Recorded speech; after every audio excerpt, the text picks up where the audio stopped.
Pisces Rising, welcome here to Soul Passages Astrology. My name is Georgia Dempsey and I'm your astrologer, and I'm so glad you stopped by here for your April forecast. The main message I have for you this month is that the new you wants to come out. But it all starts with you feeling rather charming this month, Pisces Rising, as Venus is either waltzing through your first house of self or your second house of values. On April 5th, she will enter into the sign of Aries, and she wants to light your world on fire. In the first house, you could feel like being a daring lover, or you could be expressing yourself with charming wit.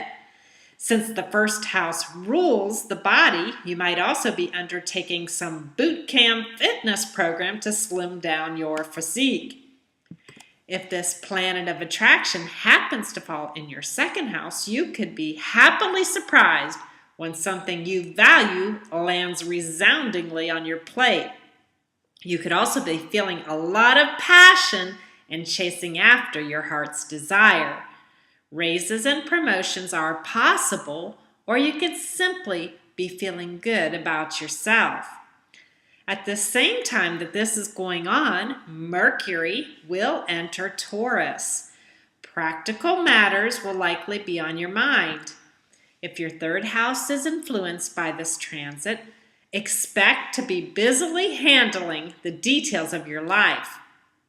Though life probably feels pretty hectic right now, Mercury in Taurus wants to be peaceful and at ease as he methodically plans how to get the things he needs to make life comfortable. Under this influence, some of you may choose to take some classes or network in order to get the things done.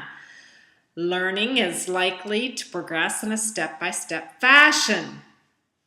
Gather information regarding contracts and classroom schedules while completing the necessary paperwork. That will make you happy. Now, on April 7th, things are going to get very exciting, for there is a new supermoon in Aries that will be conjuncting revolutionary Uranus. You are either redefining who you are, that's the first house, or somehow you are making a U-turn with your value system. Parts of you that have wanted to come out for a long while may be knocking the doors down in your life to express themselves. What you want out of life could be undergoing sudden revolutions as well. As if this weren't exciting enough, this maverick new moon will also be reigniting the Pluto-Uranus square. Now, for many of you, Pluto has been lurking in your 11th house, where you've been playing psychologist at work and in your group affiliations. Though he can enable you to masterfully take on a leadership role here, he can also subject you to the darker side of groupthink. Through quiet observation, you know there is an unsavory manner in which groups can operate and gang up on those who don't fit in. With the god of the underworld clashing with the unique you who is coming out and expressing itself into the first house, this can stir up trouble, causing some of the structures you've been relying on to come tumbling down. You could find yourself without friends or group support as one possibility. If that happens, you might sincerely ask yourself if they were ever truly friends at all. If this Plutonian Hulk happens to be in your 10th house, you could either become a power hitter in your career or find yourself confronting the seamier sides of organizational politics. Or maybe the both happen at the same time. Anyhow, this could be what's causing the pressure cooker with your values, forcing you to get serious about what's really important. This configuration will also beg the question, just how much are you willing to pay to get the things you want? Mars, the god of war and passion, will begin his backwards march on April 17th. He will join up with Saturn, the taskmaster of our lives, who's also moving retrograde. Both will be found stewing in either your 9th or 10th house.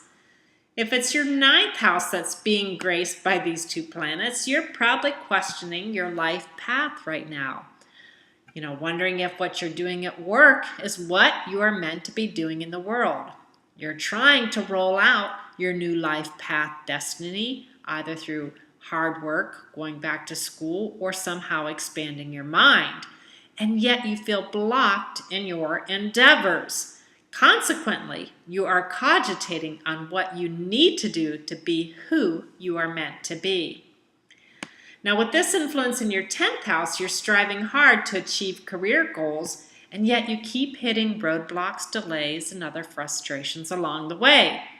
Do try and keep your head low, especially with authority figures, as this is not a good time to tangle with the boss. Patience is the key for everybody in April. The more you push, the more you feel frustrated. Let things unfold in their due course. Now, Pluto will join the retrograde party on the 18th. And in your life, that means he will be dredging up psychological issues regarding friends, groups, long-range goals, and authority figures at work. Pluto usually demands a high price for the things he wants, and he is testing you right now to see how much ground you're willing to give. People could be trying to unearth secrets regarding you. You might also begin to see hidden agendas that others have that they've been trying to keep quiet. All of this action is going to go against the grain of the newly emerging you and your changing value system. A Taurian sun will enter your 2nd or 3rd house by the 28th. Take practical steps to get your life in order. Taurus rewards steady, methodical efforts and routines. So get clear on what's important and then start taking the steps to make it happen with bull-like persistence. By month's end, Venus will enter Taurus too. It's time to enjoy the finer things in life. Connect with friends and siblings by joining forces on a neighborhood outing. You'll especially enjoy a moment if you get to indulge in a trip to your favorite restaurant, chocolatier, or perhaps a wine tasting room. Something is changing in you, Pisces rising, and in April, it wants to come out of you in force. You, along with your value system, are undergoing enormous metamorphic pressure. Lately, you've been asking yourself who you are. It may be time to start showing your true revolutionary colors. All right, world, I just want to say thank you so much. I feel so blessed for all the people who have called and requested readings. What a wonderful path this is. I really feel like I'm making a difference in my own small way. I know a number of women who have called. I see them starting on journeys that are really good for their spirits and their souls. So I think it's a great thing. Now, to continue to build good karma and my business, I'm going to extend my special offer till June 1. I'm going to charge for a 1-hour reading, $50. My contact information is at the front of the video. It's a pretty rockin' deal. I put about 10 hours into each chart, so take advantage of it while it lasts. All right, and if you do experience a little bit of a delay here coming up, be patient with me. Probably starting about the 3rd week of March into first couple weeks of April, I'm moving across the country because I'm in that Sag 2.0 reconversion process. And I need to get my toes into fertile soil. I'm moving to a spiritual place. I'm simplifying, and I'm doing it so I can work off the north end of the node of my moon. So I'm stoked about it. All right, if you are waiting for me for a day or two, check out my YouTube channel. I posted a fun video on Aries. She's a female asteroid that has a lot to do with Mother Earth issues, environmentalism, mother-daughter relationships, loss sometimes, a lot of other things important to our hearts. I also put up another video about how things happen when she and Aries go toe-to-toe in the chart, and that can produce some life or death struggles. All right, all of that being said, be who you're meant to be. and have yourself a wonderful April.